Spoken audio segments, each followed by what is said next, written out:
Shri astrology ఈరోజు రాశి ఫలాల్లో తులారాశి వారికి గోచర రీతిగా అశుభ ఫలితాలు పూర్తిగా వివరించబడుతుంది. ఈరోజు గోచార ఫలితంలో నక్షత్రం వచ్చి పూర్వభాద్ర ఉంటుంది, తర్వాత ఉత్తరాభాద్ర ఉంటుంది. పంచమ రాశిలో చంద్రుడు, మళ్ళా షష్టమ రాశిలోకి చంద్రుడు వెళుతున్నారు. చంద్రుడు 6వ స్థానంలోకి వెళ్ళినప్పుడు మనకు ఆరోగ్యపరమైన విషయాల్లో, ఆర్థికపరమైన విషయాల గురించి ఎక్కువగా శ్రద్ధ తీసుకోవాలి. ప్రత్యేకించి మన శత్రువులు మన పైన ఇబ్బందులు కలిగించేదో, మన కుటుంబంలో కానీ బయట ఇరుగు పొరుగు ఉన్న వాళ్ళతో కానీ కొంచెం ఇబ్బందులు కలిగించే సన్నివేశాలని ఎదుర్కోవాలి. ప్రశాంతంగానే వెళ్తుంది, కానీ కొన్ని ఇబ్బందులని మనం కలిగినప్పుడు దాన్ని ఎలా ఎదుర్కోవాలనేది తెలుసుకోవాలి. ఈరోజు సూర్య ఉదయం నుంచి మనకు సాయంత్రం వరకు చాలా ప్రశాంతంగా, ఎక్కువగా మనం మనసులో ఉన్న కోరికలు నెరవేరాలని, పనులపై ఒత్తిడి పెరుగుతుంది, అనుకున్న పనులని వేగవంతంగా ఈరోజు పూర్తి చేయాలని ఈరోజు మీరు దృఢ సంకల్పంతో ముందడుగు వేస్తారు. దాంట్లో విజయం మీకు కలుగుతుంది. కానీ ఇతరులు ఇబ్బందులు మీకు ఏర్పడిన ఉదయం తర్వాత సాయంత్రానికి అది సానుకూలంగా అవడానికి అవకాశం కూడా ఉంటుంది. అందువల్ల ఎదురు చూసిన కొన్ని సంఘటనలకు పరిష్కార మార్గం కూడా ఉంటుంది. అలాగే మనం కోర్టు కేసుల్లో కానీ ఇబ్బందుల్లో ఉన్న స్థిరాస్తులు కానీ ఈరోజు ఒక పరిష్కార మార్గానికి రావడానికి అవకాశం ఉంటుంది. దాని ద్వారా పెద్ద మనుషుల ద్వారా కొన్ని జరుగుతుంది, లేదా మనల్ని ఇబ్బంది కలిగించి మనల్ని కలిగిస్తున్న వ్యక్తులే వాళ్ళు మార్పు కలిగి ఒక పంచాయతీ ద్వారా పరిష్కారానికి కూడా రావడానికి కూడా అవకాశం ఉంటుంది. అలాగే రైతులు చాలా వరకు ఉంటారు. రైతాంగంలో అభివృద్ధిని చూడాలి అంటే ఈ నెలలో మీకు చాలా బలమైనది, అలాగే ఈరోజు ప్రత్యేకమైనది. నవమి తిథి ఈరోజు రైతాంగంలో మొదలుపెట్టిన ఏ చిరుధాన్యములు కానీ బలంగా మీకు వ్యాపార రంగంలో మళ్ళా లాభసాటిగా రావడానికి అవకాశం ఎక్కువగా ఉంటుందని మీరు తెలుసుకోవాలి. అందువల్ల ప్రత్యేకంగా మీరు చేయాల్సిన కొన్ని కార్యక్రమాలు రైతుగా మీరు చేయగలిగితే అది పంట చాలా బలంగా వస్తుంది.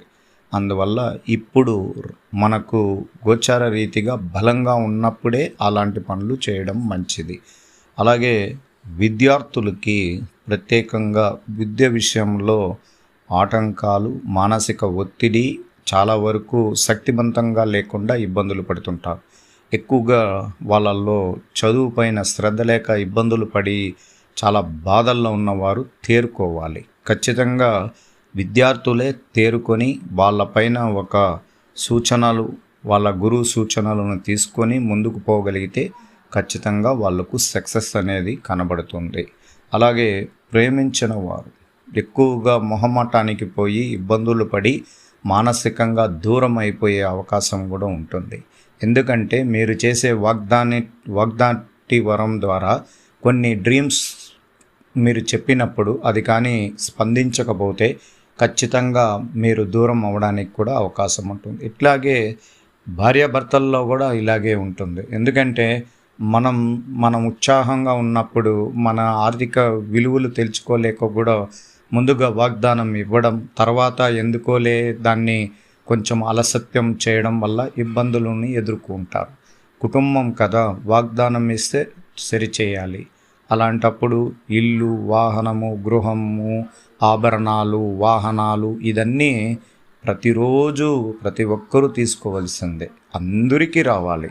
10 మందిలో ఒకరు ఇద్దరు తప్ప మేము కొనేస్తాము పర్వాలేదు అంటే కుదరదు, అందరికీ రావాలి. ఇప్పుడు ఒక కాలము యందు గొప్పగా ఉన్న వారి ఇంట్లో ఏసీలు ఉన్నాయి, కార్లు ఉన్నాయి, ఫ్యాన్ అన్నీ ఉన్నాయి. ఇప్పుడు మార్పు వచ్చింది, అందరింట్లోనూ ఉన్నది. అప్పుడు జాతకాల్లో కూడా బీదవాడు ఉన్నతంగా ఉండేవాడు అనేది ఎక్కడ లేదు. వాళ్ళ గోచారంలో మార్పులు కలుగుతుంది. ప్రతి ఒక్కరు కూడా తులారాశి వయసు పరిణామం ప్రకారం వాళ్ళల్లో అధికారం అనేది ఎదుగుదల చూపిస్తుంది తులారాశికి. 32 ఏండ్ల వరకు కుటుంబ భారాన్ని మోస్తారు, చాలా కష్టంగా పైకి రాగలుగుతారు, విద్యా విధానంలో మార్పులు తెచ్చుకుంటారు, తెలివిగా ముందుకు వెళ్తారు. వివాహం అయిన తర్వాత అభివృద్ధి ఉంది. తులారాశి వారికి అధికారాన్ని ముందుకు తీసుకుని వెళ్తారు. 37వ సంవత్సరం తర్వాత 42వ సంవత్సరం లోపల లైఫ్ సెటిల్మెంట్ అవుతారు. అధికారికంగా 60 సంవత్సరాల లోపల సంపాదనని పూర్తి చేసి ప్రశాంతంగా ఉండి సామాజిక సేవలో పాల్గొంటాడు. ఇది తులారాశి వారి అదృష్ట యోగాలు. అంటే మొదట చాలా కష్టాలే కదా, మొదట జీవిత కష్టాలు, విద్యా కష్టాలు అధిగమించుకొని పైకి వచ్చారు. అందువల్ల తులారాశి వారికి ప్రత్యేకమైనది ఒక రాశి. దాంట్లో కేంద్రాధిపతులు, పంచమాధిపతులు, శుభగ్రహాలన్నీ కూడా ఈ రాశి నుంచే అధికారం బలంగా ఉంటుందని శాస్త్రాలు చెప్పబడింది. అందువల్ల ఇప్పుడు గోచార రీతిగా మనకు చాలా ప్రత్యేకమైన చాలా గ్రహాలు చాలా సహకరిస్తున్నాయి. ఆర్థికపరమైన ఇబ్బందులు కలిగించిన వారు, మానసిక ఒత్తిడితో ఉన్నవారు, జీవితంలో ఓడిపోయామననే భావం కలిగిన వారు త్వరగా కోలుకుంటారు. ఏమి ఇబ్బంది పడాల్సిన అవసరం లేదు. ఈ రోజుటికి మనకు కావలసిన సదుపాయాలు, మనకు కావలసిన ఆర్థిక స్థితి లేకపోయినా రేపటి దినాన్ని మనం స్వాగతించుకొని ముందుకు పోవడానికి ప్రయత్నిస్తాం. అలాగే కేంద్రంలో శుక్రుడు బలంగా ఉండడం వల్ల ఇల్లు వాహన యోగాలు సంపూర్ణంగా ఇవ్వడానికి ఆయన సహకారం అందిస్తారు. గురువుచే చూడబడడం వల్ల ప్రత్యేకమైన విజయాలు మీకు సొంతం అవ్వడానికి అవకాశాలు ఎక్కువగా ఉన్నాయి. అలాగే ఐటీ రంగంలో ఉన్నవారు సానుకూలంగా ప్రత్యేకంగా ఈరోజు ప్రశాంత వాతావరణంతో ముందుకు వెళ్ళండి.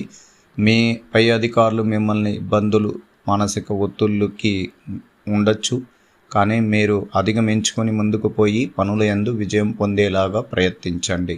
గవర్నమెంట్ ఉద్యోగస్తులకు కూడా ప్రత్యేకంగా చాలా సానుకూలంగా ఉంటుంది. ఎవరైనా ఇబ్బందులు కలిగించిన కొన్ని సన్నివేశాలు ఈరోజు తుడిచిపెట్టుకొని పోవడానికి అవకాశాలు ఉంటాయి. ప్రత్యేకించి ఈరోజు చాలా బాగున్నది, మీకు అనుకూలమైన రోజుగా ఈరోజు గ్రహించాలి.